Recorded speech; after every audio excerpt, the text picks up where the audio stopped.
Hello everyone, welcome you all in your own channel learn everything. So ਅਸੀਂ ਸ਼ੁਰੂ ਕਰਨ ਜਾ ਰਹੇ ਹਾਂ ਫਿਜ਼ਿਕਸ ਦਾ ਸਟੈਟਿਕ ਐਂਡ ਥਰਮੋਡਾਇਨਾਮਿਕਸ। ਉਹਦੇ ਵਿੱਚ ਫਰਸਟ ਹੈਗਾ ਲਾਅ ਆਫ ਥਰਮੋਡਾਇਨਾਮਿਕਸ। ਉਹਦੇ ਵਿੱਚ ਆਪਾਂ ਫਰਸਟ ਸਟੱਡੀ ਕਰਾਂਗੇ ਜ਼ੀਰੋਥ ਲਾਅ ਆਫ ਥਰਮੋਡਾਇਨਾਮਿਕਸ। ਇਹ ਲਾਅ ਕੀ ਕਹਿੰਦਾ ਕਿ ਦੋ ਕੋਈ ਸਿਸਟਮ ਹੈਗੇ ਆ ਨਾ, ਉਹ ਥਰਡ ਸਿਸਟਮ ਨਾਲ ਥਰਮਲੀ ਇਕੁਇਲਿਬਰੀਅਮ 'ਚ ਅਲੱਗ-ਅਲੱਗ, ਮਤਲਬ ਫਸਟ ਥਰਡ ਨਾਲ ਅਲੱਗ ਤੋਂ ਥਰਮੋਡਾਇਨਾਮਿਕ ਇਕੁਇਲਿਬਰੀਅਮ 'ਚ, ਸੈਕਿੰਡ ਥਰਡ ਨਾਲ ਅਲੱਗ ਹੈਗਾ। ਦੈਨ ਜੇ ਇੱਦਾਂ ਹੁੰਦਾ ਹੈ ਤੇ ਇਹ ਵੀ ਆਪਸ 'ਚ 1 ਤੇ 2 ਵੀ ਕੀ ਹੋਣਗੇ, ਥਰਮਲ ਇਕੁਇਲਿਬਰੀਅਮ 'ਚ ਹੋਣਗੇ। If two system are separately in thermal equilibrium with the third one, two system are separately are in thermodynamic equilibrium with third one, then ਇਹ ਵਾਲੇ ਦੋਨੋਂ ਵੀ ਆਪਸ 'ਚ ਕੀ ਹੋਣਗੇ, then they are also in thermal equilibrium with each other. ਇਹ ਜਿਹੜਾ zeroth law of thermodynamics ਬਹੁਤ useful ਆ ਕਨਸੈਪਟ ਆਫ ਟੈਂਪਰੇਚਰ ਨੂੰ ਡਿਫਾਈਨ ਕਰਨ ਵਾਸਤੇ, ਕਿਉਂਕਿ ਟੈਂਪਰੇਚਰ ਨੂੰ ਐਬਸੋਲਿਊਟ ਟਰਮ ਦੇ ਵਿੱਚ ਡਿਫਾਈਨ ਕਰਨਾ ਈਜ਼ੀਲੀ ਨਹੀਂ ਹੁੰਦਾ ਹੈਗਾ। ਠੀਕ ਹੈ, ਇਹਨੂੰ ਆਪਾਂ ਰਿਲੇਟਿਵ ਟਰਮ ਦੇ ਵਿੱਚ ਡਿਫਾਈਨ ਕਰਦੇ ਹਾਂ। ਠੀਕ ਹੈ, so in term of law of thermodynamics, so ਦੋ ਸਿਸਟਮ ਜਿਹੜੇ ਆ ਉਹ said to be at thermal equilibrium, ਮਤਲਬ ਸੇਮ ਟੈਂਪਰੇਚਰ ਤੇ ਕਦੋਂ ਹੋਣਗੇ, ਜਦੋਂ ਕੀ ਹੋਣਗੇ ਇੱਕ ਦੂਜੇ ਨਾਲ ਥਰਮੋਡਾਇਨਾਮਿਕ ਇਕੁਇਲਿਬਰੀਅਮ 'ਚ ਹੁੰਦੇ ਆ। ਦਿਸ ਇਜ਼ ਜ਼ੀਰੋਥ ਲਾਅ, ਬਹੁਤ ਈਜ਼ੀ ਹੈਗਾ। ਉਸ ਤੋਂ ਬਾਅਦ ਹੈਗਾ ਫਸਟ ਲਾਅ ਆਫ ਥਰਮੋਡਾਇਨਾਮਿਕਸ। ਦੇਖੋ ਫਸਟ ਲਾਅ ਆਫ ਥਰਮੋਡਾਇਨਾਮਿਕਸ ਕੀ ਬੋਲਦਾ ਆ। The first law of thermodynamics is the principle of conservation of energy applied to thermal system। ਠੀਕ ਹੈ, ਇਹਦੇ ਵਿੱਚ ਕੀ ਹੁੰਦਾ ਆ, ਜਿਹੜਾ principle of conservation of energy ਤੁਹਾਨੂੰ ਪਤਾ ਹੋਣਾ, energy can either be created nor be destroyed but it can convert from one form to another, ਹੈ ਨਾ, ਕਿ એનર્ਜੀ ਨਾ ਕ੍ਰੀਏਟ ਕੀਤੀ ਜਾ ਸਕਦੀ ਨਾ ਡਿਸਟਰੋਏ, ਬਸ ਇਹਨੂੰ ਇੱਕ ਫਾਰਮ ਤੋਂ ਦੂਸਰੀ ਫਾਰਮ 'ਚ ਚੇਂਜ ਕੀਤਾ ਜਾ ਸਕਦਾ। ਉੱਥੇ ਨੇ ਉਹਦੀ ਗੱਲ ਕੀਤੀ ਆ ਕਿ ਉੱਥੇ ਇਹਨੇ ਕੀ ਸਟੇਟਮੈਂਟ ਦਿੱਤੀ ਕਿ ਜਿਹੜੀ ਹੀਟ ਆ ਨਾ, ਜਿਹੜੀ ਮਤਲਬ ਕਿ ਇਹ ਕੰਜ਼ਰਵੇਸ਼ਨ ਲਾਅ ਆਫ એનર્ਜੀ ਤੋਂ ਹੀ ਆ ਕਿ ਜੇ ਮੈਂ ਹੀਟ ਸਪਲਾਈ ਕਰਦੀ ਕਿਸੇ ਸਿਸਟਮ ਨੂੰ, ਹੁਣ ਕੀ ਹੋਏਗਾ, ਇਹਦਾ ਪਾਰਟ ਜਿਹੜਾ ਆ ਮੇ ਬੀ ਕਨਵਰਟਡ ਇਨਟੂ ਹੋ ਜਾਏਗਾ ਵਰਕ ਦੇ ਵਿੱਚ, ਡੈਲਟਾ ਡਬਲਿਊ। ਠੀਕ ਆ, ਵਰਕ ਦੇ ਵਿੱਚ, ਤੇ ਜਿਹੜਾ ਰਿਮੇਨਿੰਗ ਪਾਰਟ ਆ ਉਹ ਰਿਟੇਨ ਕਰੇਗਾ ਬਾय ਸਿਸਟਮ ਰਿਟੇਨ ਕਰੇਗਾ ਤੇ ਇਨਕਰੀਜ਼ ਕੀ ਕਰੇਗਾ, ਉਹਦੀ ਇੰਟਰਨਲ એનર્ਜੀ। ਯਾਨੀ ਜਿਹੜੀ ਹੀਟ ਦਿੱਤੀ ਥੋੜੀ ਵਰਕ 'ਚ ਕਨਵਰਟ ਹੋ ਗਈ, ਬਾਕੀ ਉਹਨੇ ਉਹਦੀ ਇੰਟਰਨਲ એનર્ਜੀ ਕੀ ਕਰ ਦਿੱਤੀ, ਇਨਕਰੀਜ਼ ਕਰ ਦਿੱਤੀ। ਸੋ ਫਸਟ ਆਫ ਆਲ ਤੁਹਾਨੂੰ ਡੈਫੀਨੇਸ਼ਨ ਕਲੀਅਰ ਹੋਣੀ ਚਾਹੀਦੀ ਹੈ। ਡੈਫੀਨੇਸ਼ਨ 'ਚ ਕੀ ਦੱਸਿਆ ਕਿ ਜੇ ਮੈਂ ਹੀਟ ਸਪਲਾਈ ਕੀਤੀ ਸਿਸਟਮ ਨੂੰ, ਕੁਛ ਪਾਰਟ ਉਹਦਾ ਕਨਵਰਟ ਹੋ ਗਿਆ ਵਰਕ 'ਚ, ਤੇ ਜਿਹੜਾ ਰਿਮੇਨਿੰਗ ਪਾਰਟ ਆ ਉਹਨੇ ਕੀ ਇਨਕਰੀਜ਼ ਕਰਤੀ, ਉਹਦੀ ਇੰਟਰਨਲ એનર્ਜੀ। ਕਲੀਅਰ। ਉਸ ਤੋਂ ਅੱਗੇ ਦੇਖਦੇ ਹਾਂ, ਇਹਦਾ ਹੀ ਫਸਟ ਲਾਅ ਦੀ ਅੱਗੇ ਹੈ ਐਕਸਪਲੇਨੇਸ਼ਨ ਹੈ। ਜੇ ਗੈਸ਼ੀਅਸ ਸਿਸਟਮ ਦੀ ਮੈਂ ਗੱਲ ਕਰਾਂ, ਉੱਥੇ ਜਿਹੜਾ ਪ੍ਰੈਸ਼ਰ ਹੋ ਜਾਂਦਾ P, ਤੇ ਚੇਂਜ ਇਨ ਵੋਲਿਊਮ ਹੋ ਜਾਂਦਾ D ਵੀ। ਜਿੱਦਾਂ ਹੁਣ ਇਹ ਕੋਈ ਗੈਸ ਆ ਨਾ, ਮੈਂ ਕੰਪਰੈਸ ਕੀਤਾ ਉੱਪਰੋਂ, ਕੰਪਰੈਸ ਕਰਨਾ ਪ੍ਰੈਸ਼ਰ ਦਿੱਤਾ ਤੇ ਵੋਲਿਊਮ 'ਚ ਚੇਂਜ ਆ ਜਾਏਗਾ ਨਾ, ਵੋਲਿਊਮ ਘਟ ਜਾਏਗਾ। ਇਹਦੀ ਜੇ ਮੈਂ ਪ੍ਰੈਸ਼ਰ ਘਟਾ ਦੇਵਾਂ ਵੋਲਿਊਮ ਵੱਧ ਜਾਏਗਾ, ਯਾਨੀ ਪ੍ਰੈਸ਼ਰ ਘਟਾਉਣ ਵਧਾਉਣ ਦੇ ਨਾਲ ਵੋਲਿਊਮ 'ਚ ਚੇਂਜ ਆਉਂਦਾ। ਸੋ ਉੱਥੇ ਵਰਕ ਡਨ ਕੀ ਹੋ ਜਾਂਦਾ, PdV। ਠੀਕ ਹੈ, ਉਸ ਕੇਸ 'ਚ ਆਪਾਂ ਫਾਰਮੂਲਾ ਕੀ ਲਿਖਦੇ, ਸਾਡੇ ਕੋਲ ਇਹ ਸੀ delta Q is equal to DU plus delta W, first law of thermodynamics. ਉੱਥੇ ਅਸੀਂ delta W in case of gaseous ਕਿੰਨਾ ਪੁੱਟ ਕਰ ਦਿੱਤਾ, PdV। ਕਲੀਅਰ। ਉਸ ਤੋਂ ਬਾਅਦ ਹੈਗਾ ਥਰਮੋਡਾਇਨਾਮਿਕ ਪ੍ਰੋਸੈਸ। ਸਭ ਤੋਂ ਪਹਿਲਾਂ ਆ ਜਾਂਦਾ ਆਈਸੋਥਰਮਲ ਪ੍ਰੋਸੈਸ। ਆਈਸੋਥਰਮਲ ਪ੍ਰੋਸੈਸ ਉਹ ਪ੍ਰੋਸੈਸ ਹੁੰਦਾ, ਦੇਖੋ ਆਈਸੋ ਮੈਨੇ ਸੇਮ ਥਰਮਲ ਤੋਂ ਥਰਮਾਮੀਟਰ ਟੈਂਪਰੇਚਰ, ਜਿਹਦੇ 'ਚ ਟੈਂਪਰੇਚਰ ਕਾਂਸਟੈਂਟ ਰਹਿੰਦਾ। ਜੇ ਟੈਂਪਰੇਚਰ ਹੀ ਕਾਂਸਟੈਂਟ ਹੋ ਗਿਆ ਤਾਂ ਇੰਟਰਨਲ એનર્ਜੀ ਘਟੇ ਵਧੇਗੀ ਨਹੀਂ, ਕਿਉਂਕਿ ਦੇਖੋ ਟੈਂਪਰੇਚਰ ਵਧਾਉਣਾ ਹੀ, ਪਾਰਟੀਕਲਸ ਨੇ ਮੂਵ ਕਰਨਾ ਹੀ, ਕਾਈਨੈਟਿਕ એનર્ਜੀ ਵਧਣੀ ਸੀ ਤਾਂ ਇੰਟਰਨਲ એનર્ਜੀ ਵਧਣੀ ਹੀ। ਜੇ ਟੈਂਪਰੇਚਰ ਹੀ ਕਾਂਸਟੈਂਟ ਹੋ ਗਿਆ ਦੈਟ ਮੀਨਸ ਇੰਟਰਨਲ એનર્ਜੀ ਤਾਂ ਚੇਂਜ ਆਏਗੀ ਨਹੀਂ, ਯਾਨੀ ਕਾਂਸਟੈਂਟ ਹੋ ਜਾਏਗੀ ਤਾਂ ਉਹਦਾ ਚੇਂਜ ਕਿੰਨਾ ਹੋ ਜਾਏਗਾ, 0। ਸੋ ਡੀ ਕਿਉਂ ਕੀ ਹੋ ਗਿਆ, ਕੱਲਾ PdV।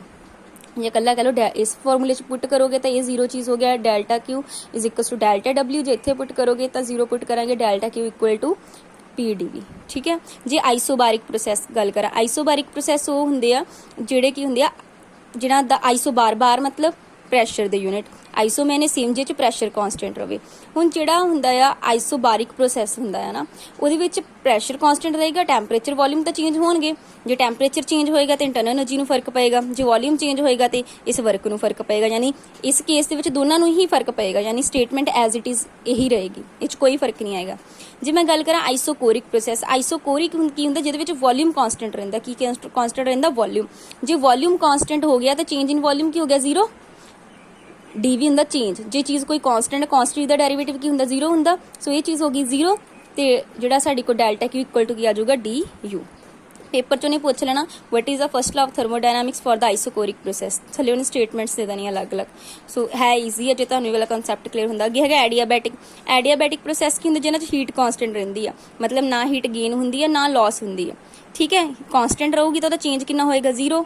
ਸੋ ਇਹ ਵਾਲੀ ਚੀਜ਼ ਹੁਣ ਇਹਦੇ ਵਿੱਚ 0 ਬਣ ਗਈ, ਇੱਥੇ ਪੁੱਟ ਕਰ ਦਿਓ 0, ਤਾਂ DU ਇਕੁਅਲ ਟੂ ਕੀ ਆ ਜਾਏਗਾ, ਮਾਈਨਸ ਡੈਲਟਾ W, ਜਾਂ delta W equal to minus DU। ਯਾਨੀ ਕਿ it show that if system does work its internal energy decreases, internal energy decreases ਕਰੇਗੀ। If work done on the system, ਜੇ on the system ਹੋਏਗਾ internal energy increase ਕਰੇਗੀ। Clear.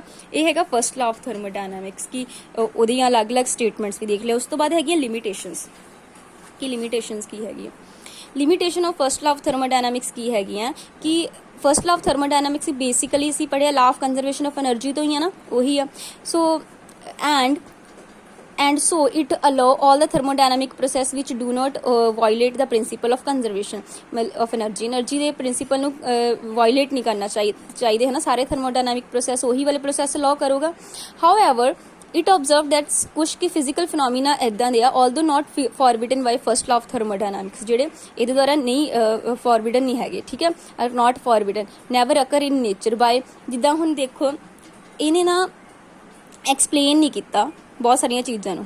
ਜਿੱਦਾਂ ਦੇਖੋ heat always flow ਕਰਦੀ ਹੈ hot body to cold body, ਤੁਸੀਂ ਕਿਤੇ ਵੀ ਦੇਖ ਲਓ, ਕਿਤੇ ਵੀ ਹੀਟ ਹਮੇਸ਼ਾ ਇਹਦਾ ਕੱਪ ਰੱਖਿਆ ਤੁਸੀਂ, ਉਹ ਚੋਂ ਹੀਟ ਹਾਈ ਟੈਂਪਰੇਚਰ ਟੂ ਲੋ ਬਾਹਰ ਨੂੰ ਜਾ ਰਹੀ ਆ। ਜਿੱਥੇ ਵੀ ਕਿਤੇ ਦੇਖ ਲਓ ਹੀਟ ਫਲੋ ਕਰਦੀ ਆ ਹਾਈ ਟੂ ਲੋ ਟੈਂਪਰੇਚਰ, ਹੈ ਨਾ।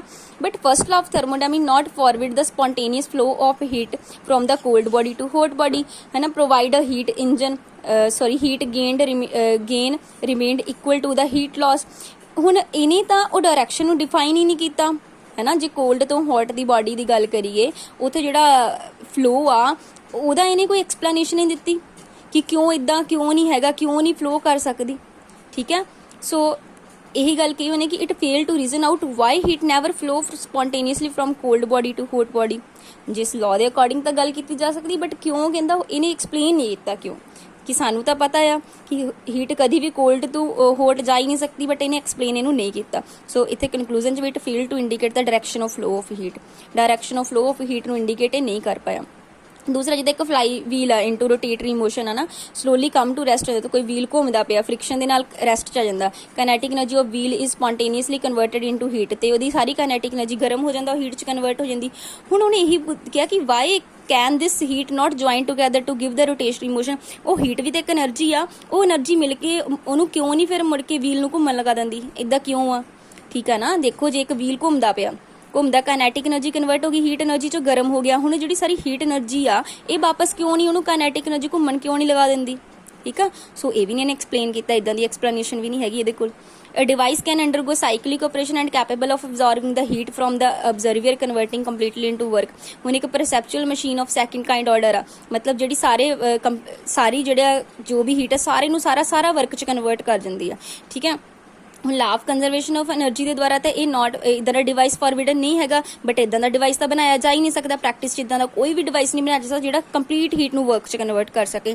ਸੋ ਇਹ ਵੀ ਇਹਨੇ ਚੀਜ਼ ਐਕਸਪਲੇਨ ਨਹੀਂ ਕੀਤੀ, ਯਾਨੀ ਕਿ ਇਹਨੇ ਫੇਲ ਟੂ ਜਸਟੀਫਾਈ ਦਾ ਕਿਉਂ ਨਹੀਂ ਬਣ ਸਕਦਾ। ਜਿਹੜੀ ਪਰਸੈਪਚੁਅਲ ਮਸ਼ੀਨ ਹੈ ਸੈਕਿੰਡ ਕਾਈਂਡ ਆਰਡਰ ਦੀ, ਉਹ ਕਿਉਂ ਨਹੀਂ ਬਣ ਸਕਦੀ, ਕਿਉਂ ਸਾਰੀ ਜਿਹੜੀ ਹੀਟ ਆ ਵਰਕ ਦੇ ਵਿੱਚ ਕਿਉਂ ਨਹੀਂ ਕਨਵਰਟ ਕੀਤੀ ਜਾ ਸਕਦੀ, ਠੀਕ ਹੈ। ਇਹ device that can generate energy out of nothing, ਕਿਸੇ ਤੋਂ ਬਿਨਾਂ એનર્ਜੀ ਜਨਰੇਟ ਕਰਨੀ, ਉਹਨੂੰ ਕਹਿੰਦੇ ਪਰਸੈਪਚੁਅਲ ਮਸ਼ੀਨ ਆਫ ਫਰਸਟ ਆਰਡਰ, ਠੀਕ ਹੈ।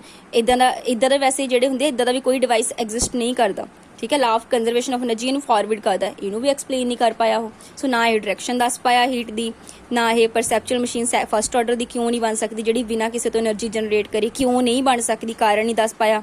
ਇਹਦੇ ਲਾਅ ਤਾਂ ਡਿਫਾਈਨ ਹੁੰਦੀਆਂ।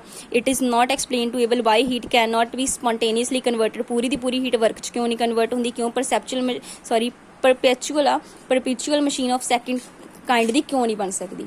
ਸੋ ਇਹਨੇ ਐਕਸਪਲੇਨੇਸ਼ਨਸ ਬਿਲਕੁਲ ਨਹੀਂ ਦਿੱਤੀਆਂ। This is about zero law and first law of thermodynamics, second third ਅਸੀਂ ਨੈਕਸਟ ਕਰਾਂਗੇ। Thanks for watching the video.